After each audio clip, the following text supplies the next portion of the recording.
ओम शांति। आज रविवार है 17 तारीख मई मास 2024। अव्यक्त बाप दादा की अव्यक्त मुरली का रिवाइज डेट 11 फरवरी 2010। बाप दादा की अव्यक्त महावाक्य सुनते हैं। ओम शांति।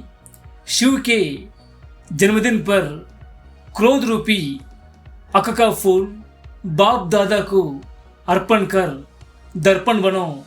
पवित्र प्रवृत्ति के प्रत्यक्ष प्रमाण द्वारा प्रत्यक्षता को समीप लाओ। आज सभी बच्चे सम्मुख बैठे हुए और देश विदेश में बैठे हुए चारों ओर के बच्चे बहुत खुशी से बाप का और अपना जन्मदिन मनाने की अनेक अनेक बधाइयाँ मुबारक दे रहे हैं। आप सम्मुख बैठे हो और दूर दूर से साइंस के साधनों द्वारा सभी बच्चे खुशी खुशी से दिल की मुबारकें दे रहे हैं। आप सभी जो भी यहाँ आए हैं वह बाप का जन्मदिन मनाने आए हैं, वह अपना भी मनाने आए हैं, क्योंकि यह जयंती विचित्र जयंती है। क्यों विचित्र है? बाप और बच्चों की साथ साथ है। सारे कल्प में ऐसी जयंती होती ही नहीं है। सारे कल्प में चक्र लगा के आओ विचित्र जयंती है। तो बाप दादा सभी बच्चों से पूछ रहे हैं कि आप सभी बाप को बधाइयाँ देने आए हो व बाप से बधाइयाँ लेने आए हो।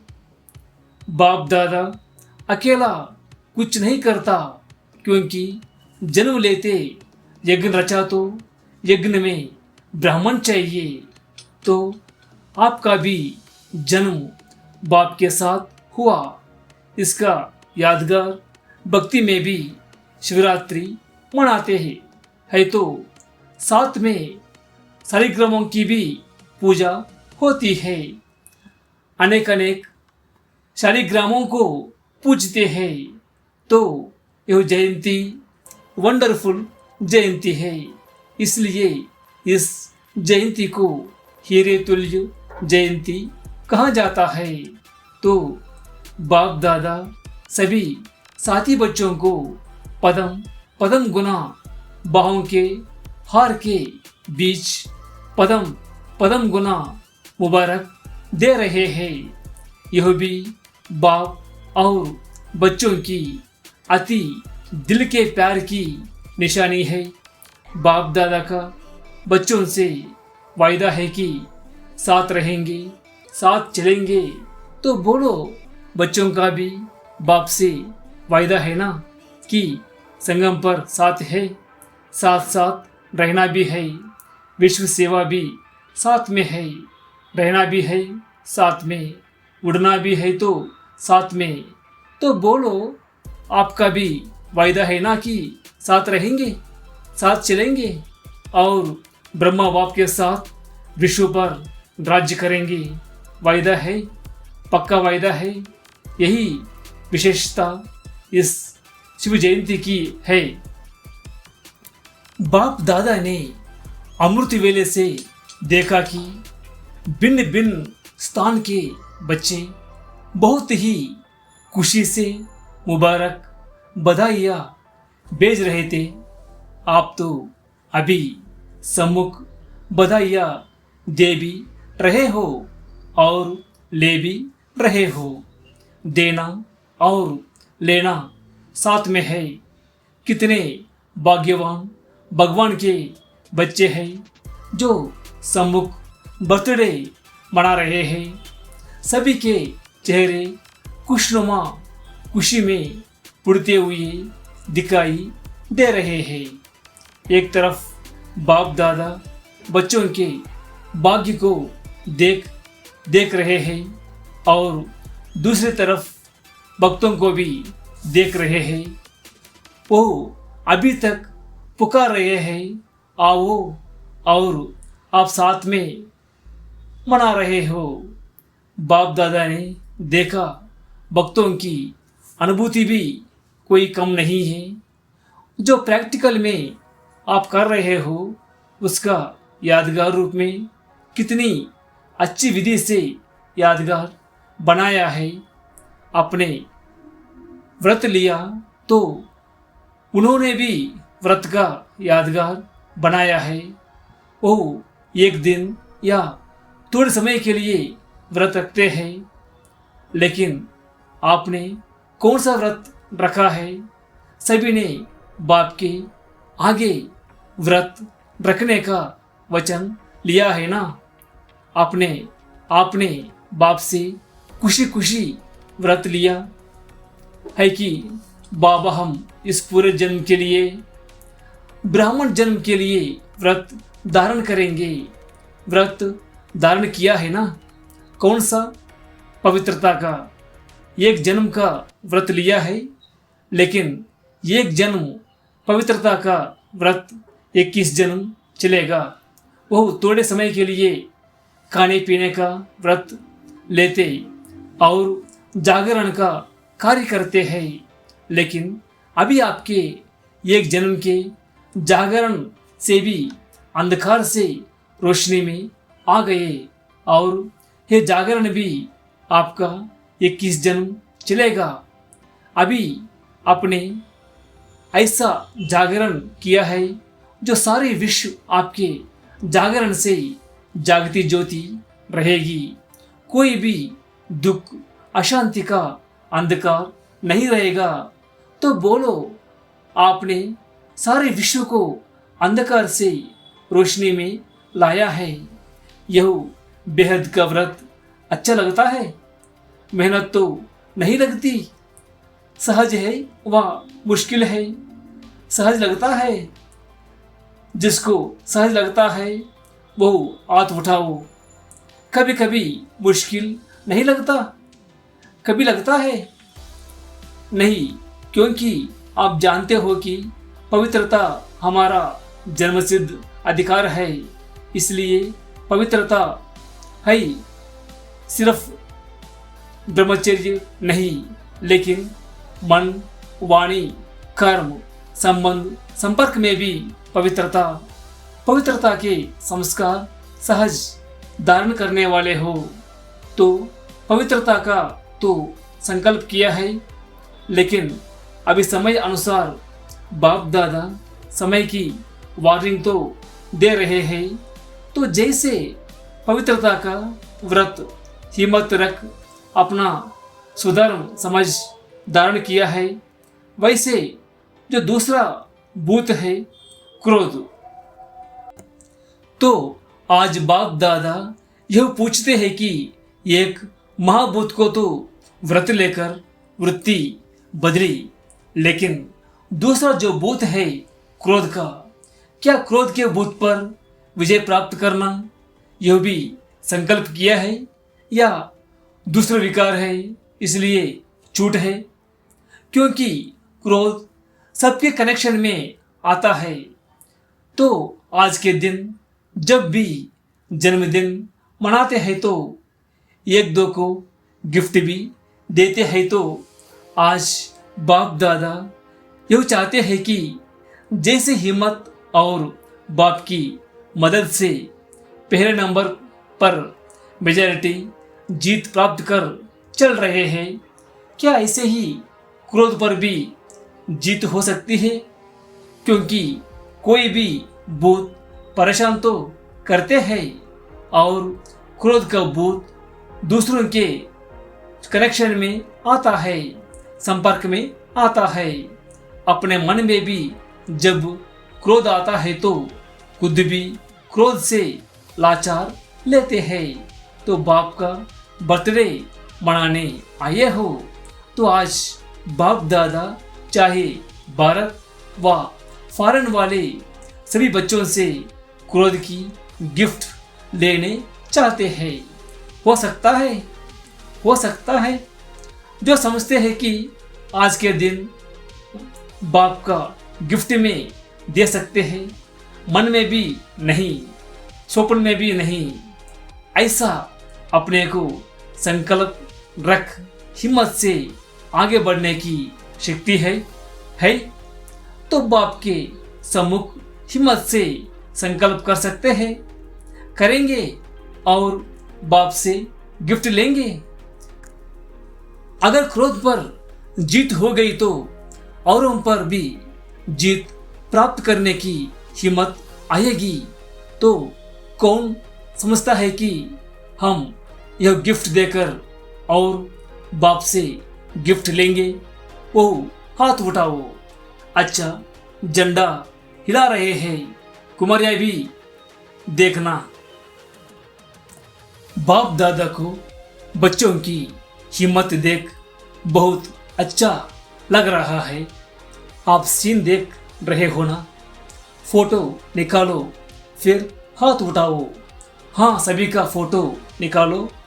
बाप दादा इस हिम्मत पर आपको रोज अमृत वेले जब मिलन मनाते हो उस समय विशेष सहज अनुभवी आत्मा बनने की बधाई देंगे, क्योंकि इतने सब अपने अपने स्थान पर रहते भी जब लोग देखेंगे कि यह इतने रहते हैं, इकट्ठे रहते हैं, प्रवृत्ति संभालते हैं, घर बार छोड़ के नहीं गए हैं, लेकिन पवित्र प्रवृत्ति बनाई है तो क्या हो जाएगा?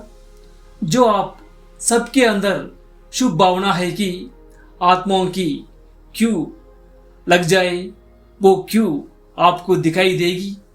क्योंकि क्रोध प्रत्यक्ष दिखाई देता है। जब प्रैक्टिकल देखेंगे कि यह तो सिर्फ पवित्रता कहते नहीं, लेकिन पवित्र रह करके दिखाते हैं। प्रत्यक्षता चाहते तो हो, यह प्रत्यक्ष प्रमाण है। इससे सभी आकर्षित होके स्वतः ही आएंगे। लेकिन सुनाइए, आगे सुनाइए। क्रोध आने का कारण मेजॉरिटी देखा गया है कि कहां न कहां ईर्ष्या और साथ में कुछ भी देख करके चलते हुए वेस्ट थॉट्स का बीज भी क्रोध को लाता है, क्योंकि वेस्ट थॉट्स है बीज। इस बीज से क्रोध भी उत्पन्न होता है और इसका एक शब्द निमित्त बनता है। उस एक शब्द के बीज को अगर खत्म किया तो सहज हो जाएगा। वो एक शब्द है क्यों। ये क्यों हुआ, ये क्यों किया, ये क्यों करते हैं, इस क्यों शब्द की बड़ी क्यों है। और देखो, क्यों अक्षर इंग्लिश में लिखो तो कितना मुश्किल लिखा जाता है और ये लिखो कितना सहज है। तो बाप दादा आज यही चाहते हैं कि इस क्यों शब्द का क्यों खत्म करो। तो जो आप सबकी आश है कि अभी जल्दी जल्दी बाप की प्रत्यक्षता हो, हर एक की दिल में बाप के स्नेह का फ्लैग अर्थात झंडा लहरावे और दिल में गीत गाए, हमारा बाबा आ गया, मीठा बाबा आ गया। यही चाहते हो ना कि जल्दी जल्दी प्रत्यक्षता का झंडा सबके दिल में लहराए। तो इसके लिए क्यों, क्या, कैसे होगा, यह के की भाषा खत्म करके कई बोलना है तो कमाल बोलो, कई नहीं करो। जब बाप दादा ने बच्चों का बोर्डिंग खोला, देखो शिव के ऊपर अक के फूल ही चढ़ते हैं। तो आज शिवरात्रि मना रहे हो, शिव का जन्मदिन मना रहे हो, तो सभी यह क्रोध रूपी अक का फूल बाप दादा को अर्पण कर दो तो आप दर्पण बन जाएंगे। पसंद है ना? पसंद है? अच्छा, तो अभी होली पर बाप दादा आएंगे, उसमें रिजल्ट लेंगे। तक नहीं जाना, हुआ नहीं, निश्चय बुद्धि वो क्या करो, करना ही है। और हाथ उठाया, हाथ उठाना अर्थात बाप को दे दिया, दिया ना? फिर हाथ उठाओ। देख रही है दादिया, देख रही हो? ताली बजाओ। हिम्मत कभी भी नहीं हारना। अगर थोड़ा भी कम हुआ तो आगे के लिए हिम्मत रख के चोट नहीं देना, बढ़ते रहना। बाप दादा कंबाइंड है, कहते हो ना, साथ है, कंबाइंड है। तो ऐसे समय पर अगर कुछ भी हो तो बाप दादा कंबाइंड है, उसको सामने लाके फिर अर्पण कर दो। लेकिन बाप दादा चाहते हैं कि सभी बच्चे नंबर 1 हो। दी हुई चीज अमानत हो गई। हाथ उठाया अर्थात दिया तो अभी आपका नहीं हुआ, अमानत है। तो अगर संकल्प में भी आए तो समझना अमानत में ख्यानात ये बुरा माना जाता है। दी हुई चीज कभी वापस नहीं ली जाती, क्योंकि मेरी नहीं। आज बाप दादा चारों ओर के जो स्क्रीन में भी देख रहे हैं, वहाँ बैठे बैठे सब खुशी खुशी से देख रहे हैं और संकल्प भी कर रहे हैं। तो मधुबन या सभी सेंटर क्या बन जाएंगे? क्या बन जाएंगे? सभी सेंटर्स निर्विघ्न भव के वरदानी बन जाएंगे। पसंद है ना? पसंद है? क्योंकि अभी अचानक सर्कमस्टांसेस, दुख और अशांति के कारण ऐसे बनेंगे जो आप सबको आत्माओं पर भ्रम आएगा, क्योंकि आप पूर्वज हो, पूज्य भी हो और पूर्वज भी हो। तो पूर्वज कोई भी आत्मा का दुख या डिस्टर्बेंस देख नहीं सकते। जिससे प्यार होता है, रहम होता है, उसका दुख देख नहीं सकते। तो बाप समझाते हैं कि समय आपको जो परिवर्तन करे, इससे पहले आप पुरुषार्थ की प्राप्ति की प्रारब्ध अभी से अनुभव करो, क्योंकि आपको सिखाने वाला समय नहीं है, समय आपका टीचर नहीं है। तो बाप दादा चाहते हैं कि होली पर हर एक अपनी रिजल्ट लिखे। ज़्यादा लंबा नहीं लिखना, पढ़ने की भी फुर्सत नहीं होती। लेकिन बाप दादा ने पहले भी सुनाया कि जैसे आपको वरदान की चिट्ठी मिलती है ना, कितनी छोटी होती है, उसमें ओके लिखो। ओके शब्द लिखना। अगर आप में पुरुषार्थ करते कुछ भी हुआ तो ओके के बीच में लाइन लगाना इजी है ना, इतना कागज वेस्ट नहीं करना। अगर ज़्यादा बार हो, 1 बार 2 बार 3 बार तो लाइन लगाते जाना और होली के पहले मधुबन में भेज देना। भले इकट्ठे करके भेजो, टीचर भेजे तो बाप दादा के पास रिजल्ट पहुंच जाएगी। इसमें नंबर 1 कौन? फिर बाप दादा आपको पदम पदम गुना दिल के स्नेह की सौगात देंगे। अच्छा, डबल फॉरनर्स है ना? हाथ उठाओ, नंबर लेंगे ना? देखेंगे फॉरेन वाले नंबर लेते हैं या भारत वाले। अच्छा है, बाप दादा तो सभी को उम्मीदवार नहीं देखते, लेकिन बाप के आशाओं को पूर्ण करने वाले बाप के आशाओं के दीपक के रूप में देखना चाहते हैं। अच्छा, मधुबन क्या करेगा? मधुबन वाले हाथ उठाओ, नीचे ऊपर सब मधुबन। ऊपर वाले भी हाथ लंबा उठाओ, हिलाओ। अच्छा, मधुबन को नंबर तो लेना चाहिए ना? लेना चाहिए, क्योंकि मधुबन को सभी बहुत जल्दी कॉपी करते हैं। अच्छा, चारों ओर के कंबाइंड रहने वाले देख भी रहे हैं, सुन भी रहे हैं, लेकिन सभी जो नहीं भी सुन रहे हैं वह मुरली द्वारा तो सुनेंगे ही। तो चारों ओर के बाप के स्नेही सहयोगी मीठे मीठे प्यारे प्यारे बच्चों को बाप दादा पदम पदम गुना बधाइयाँ भी दे रहे हैं, मुबारक भी दे रहे हैं, और साथ साथ प्रत्यक्षता का झंडा जल्दी से जल्दी लहराने का संकल्प भी दे रहे हैं। समय पर नहीं रहो, समय को टीचर नहीं बनाना। जब बाप शिक्षक और सदगुरु है तो जैसे आपकी जगदम्बा ने किया, 2 शब्द में नंबर ले लिया।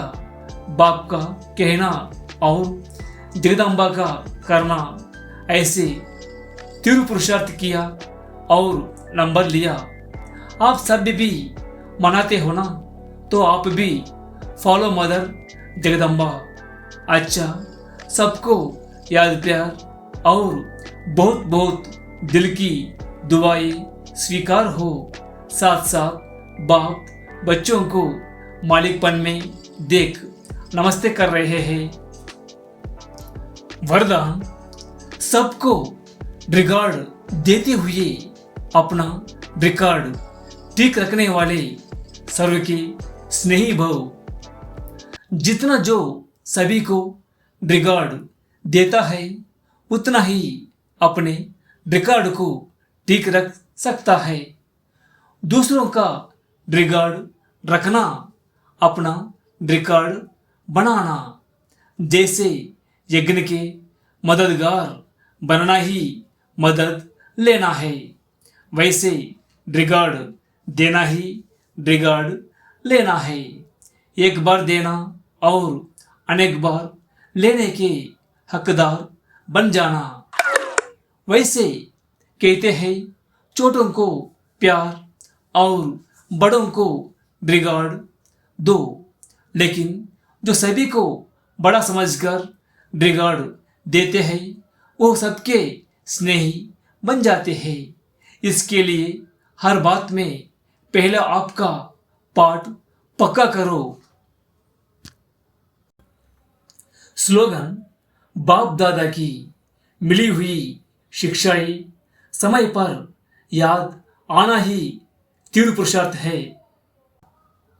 अव्यक्त इशारे, सदा अचल अडोल एक रस स्थिति का अनुभव करो। जो ऑलराउंड सर्विस करने वाले हैं उन्हें विशेष इस बात का ध्यान रखना है कि कैसे भी परिस्थिति में अपनी स्थिति एक रस रहे, तब सफलता मिलेगी। श्रीमत में जब मनमत देह अभिमानीपन की मत शूद्रपन की मत मिक्स करते हो, तब स्थिति एक रस नहीं रहती। मन भिन्न भिन्न रसों में है तो स्थिति भी भिन्न भिन्न है। एक ही रस में रहे तो स्थिति एक रस रहेगी। ओम शांति। प्यारे भाई बहनों, यह ईश्वरीय ज्ञान जन जन तक पहुंचाने के लिए और इस सेवा को निरंतर जारी रखने के लिए आपके सहयोग की आवश्यकता है। यदि आप इस ज्ञान गंगा को दूसरों तक पहुंचाने में भागीदार बनना चाहते हैं तो कृपया नीचे दिए गए क्यूआर कोड को स्कैन करके या फ़ोन पे के माध्यम से अपना बहुमूल्य योगदान दे सकते हैं। सहयोग के लिए धन्यवाद। ओम शांति।